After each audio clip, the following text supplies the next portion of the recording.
শুভেচ্ছা জানাই প্রেসিডেন্ট দিদিকে। উনি আমাদের এই ক্লাস্টারের জন্য যথেষ্ট সক্রিয়ভাবে কাজ চালিয়ে যাচ্ছেন। ধন্যবাদ দিদিকে। তাছাড়া দিদিদের জানাই আমার আন্তরিক শুভেচ্ছা ও ভালোবাসা। আজকে আমি এখানে উপস্থিত হয়েছি জনকল্যাণ ক্লাস্টার লেভেল ফেডারেশনের হয়ে ধার্মিক সাধারণ সভার বার্ষিক পরিকল্পনা নিয়ে।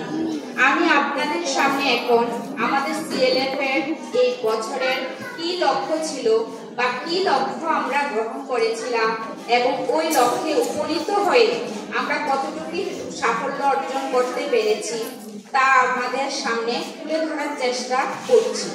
তো আপনারা একটু ধৈর্য ধরে মনোযোগ দিয়ে শুনবেন। এই বছর আমাদের পরিকল্পনা ছিল সর্বমোট 150টি এসএসজি কে ব্যাংক লোন দেওয়ার।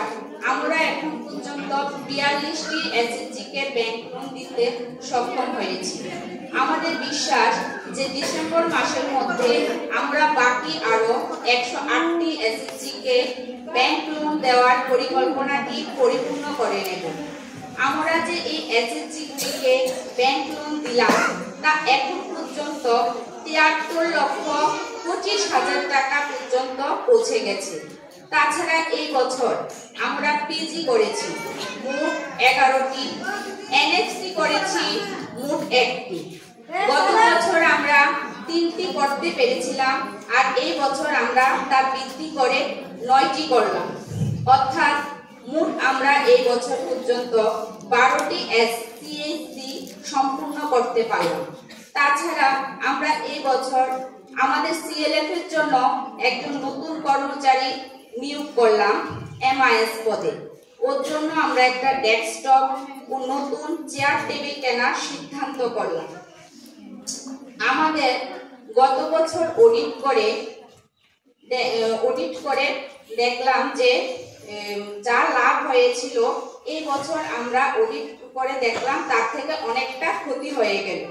পার্থক্যটা দেখতে পাচ্ছেন আপনারা কতটুকু আমাদের এইখানে ঘাটতি রয়ে গেছে।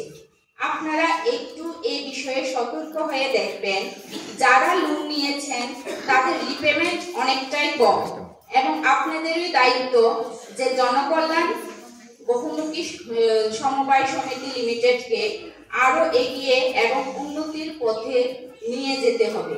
তা আপনারা সবাই মিলে চেষ্টা করবেন আশা রাখছি। তাছাড়া আমরা আমাদের সিএলএফ এর জন্য একটি নতুন বিল্ডিং এর জন্য বলা হয়েছে। তার জন্য আমাদের পিডিও স্যারের সাথে কথাবার্তা চলছে। তো সকল দিদিদের আমরা ধন্যবাদ জানিয়ে আমার সেই বক্তব্যটাকে এখানে শেষ করছি এবং আপনারা আমার এই আলোচনাটিকে মনোযোগ দিয়ে শুনলেন। তার জন্য আশা করব আমরা তৃতীয় বছরটিতে যাতে আরো উন্নতির দিকে এগিয়ে যেতে পারি। এই বলে আমি আমার আলোচনা এখানেই সমাপ্ত করলাম।